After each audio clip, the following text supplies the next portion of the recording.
Plus 8 plus 8 rule মানে আপনার 24 ঘন্টাকে 3 ভাগে ভাগ করে নিতে হবে। কয় ভাগে? 3 ভাগে ভাগ করে নেবেন। 8 ঘন্টা 8 ঘন্টা 8 ঘন্টা 24 ঘন্টা। এই 24 ঘন্টার মধ্যে 8 ঘন্টা রাখবেন ঘুমের জন্য।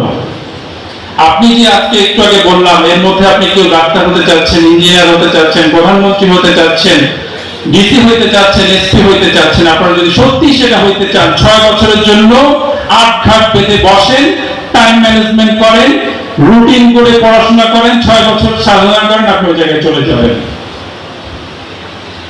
এই 8 প্লাস 8 প্লাস 8 রুল আপনার যে কোনো পরিকল্পনা বাস্তবায়ন করতে গেলে আপনার জীবনে ছাত্র হিসেবে 3টা জিনিস আপনার খুব বেশি ইম্পর্টেন্ট। একটা হচ্ছে 8 ঘন্টা ঘুম। ঘুমটা খুবই দরকার। ডিপ স্লিপ দরকার 8 ঘন্টা। ফিজিক্যাল এক্সারসাইজ দরকার। নিয়মিত খেলাধুলা করবেন। সকালে আধা ঘন্টা করে হলেও হাঁটবেন। এমনি প্রাইভেট পড়তে যাচ্ছেন, স্কুলে যাচ্ছেন, সাইকেল চালাচ্ছেন, এটা এক্সারসাইজ না। তখন আপনার মধ্যে ব্রেন ওইটা কাজ করবে না। ব্রেন বলবে এ তো এখন পড়াশোনা করতে যাচ্ছে, এ তখন স্কুলে যাচ্ছে। that is not your physical exercise. তো ফিজিক্যাল এক্সারসাইজ ইন্টেনশনালি করতে হবে। হ্যাঁ, আমি ফজরের পরে হাঁটতে বের হয়েছি, এটা আমি ফিজিক্যাল এক্সারসাইজ করার জন্য বের হয়েছি, শরীর সুস্থ রাখার জন্য বের হয়েছি। আমি আশ্চর্য হয়ে যাই পঞ্চগড়ে, আমি ঢাকায় সুইমিং পুল খুঁজতে খুঁজতে পাগল হয়ে যাই। সুইমিং পুল পাই না সাঁতার কাটার জন্য। আর পঞ্চগড়ে আসলে এত বড় বড় পুকুর দেখলে আমার খুব মানে দুঃখ হয়, ছেলেমেয়েরা সাঁতার কাটে না। বড় বড় পুকুর আছে দেখি সাঁতার কাটার ছেলেমেয়েরা, দুপুর হয়ে যায়, বিকেল হয়ে যায়, গ্রামের বাড়িতে গেলেও দেখি কেউ সাঁতারই কাটে না। কি আশ্চর্য কথা! অথচ বলা হচ্ছে swimming is the best exercise of all exercise. সাঁতার কাটাটা হচ্ছে যত রকম ফিজিক্যাল এক্সারসাইজ আছে সবার শ্রেষ্ঠ এক্সারসাইজ হচ্ছে সাঁতার কাটাটা। সাঁতার কে কে জানেন এখানে যারা আছেন? মাশাআল্লাহ, সাঁতার সবাই জানেন। বর্ষাকাল আসতেছে, সাঁতার জেনে থাকলে নিয়মিত 20 থেকে 30 মিনিট চেষ্টা করবেন পুকুরে থাকার, সাঁতার কাটার চেষ্টা করবেন। এটা অনেক বড় ফিজিক্যাল এক্সারসাইজ।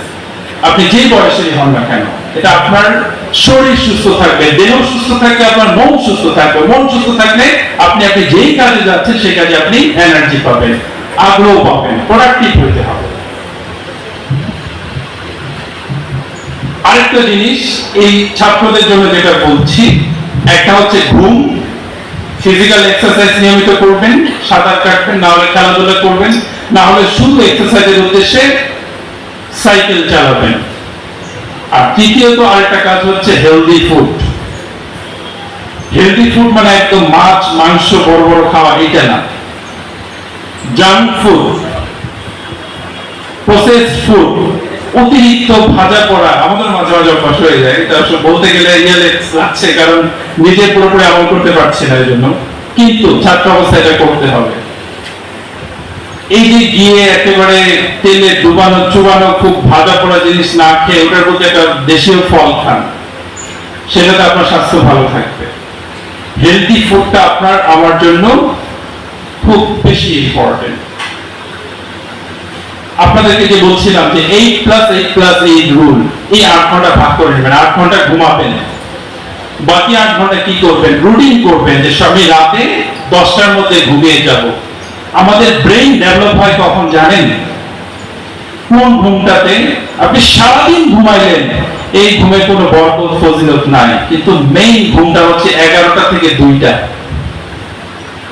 এই সময়টা যদি আপনি ডিপ স্লিপে থাকেন, এই ঘুমের কারণে আপনার মস্তিষ্কে যে ডেভেলপমেন্ট হবে এটা সারাদিন ঘুমায়ও হবে না।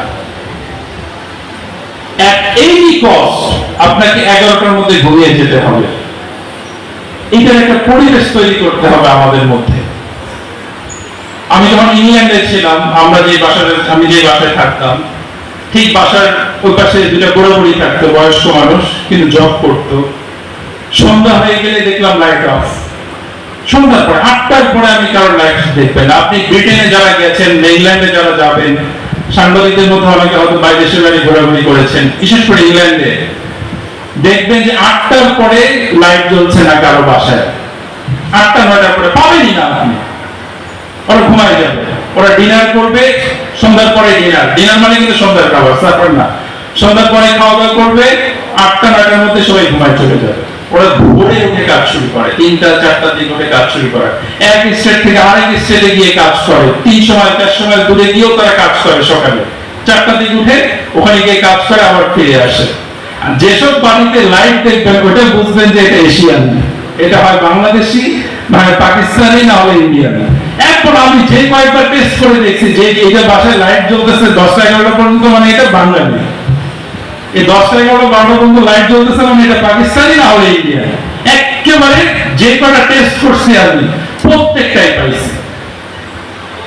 এই জন্য আমার একটা উদাত্ত আহ্বান থাকবে, এখানে সাংবাদিক ভাইরা আছেন, এই হাট বাজারগুলো আমার মনে হয় 10টার আগে ক্লোজ হয়ে যাওয়া উচিত, আরো বেশ হয় 8টার দিকে ক্লোজ হয়ে যাওয়া উচিত। একমাত্র মেডিসিনের দোকান জরুরি ছাড়া আর অন্য কোনো দোকানপাট খোলার দরকার নেই। তাই তো দেখবেন আস্তে আস্তে আমরা কিন্তু অভ্যস্ত হয়ে যাব।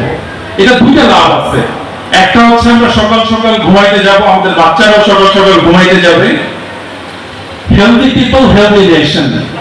আমাদের জনগণ যদি হেলদি হয়, আমাদের সবার স্বাস্থ্য যদি ভালো থাকে, এই জাতিগতভাবে আমরা স্বাস্থ্য আমাদের ভালো থাকবে।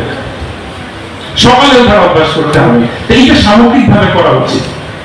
মাঝখানে মানে মাঝে মাঝে এই ইয়েটা চালু হয়েছিল, একবার দুইবার হয়েছিল যে 8টার মধ্যে দোকানপাট বন্ধ, এটা আমার মনে করা উচিত।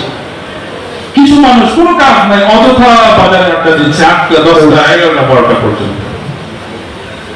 এটা আপনার হেলথের জন্য খুবই ক্ষতিকর একটা জিনিস, এটা করা যাবে না। একজন আমেরিকান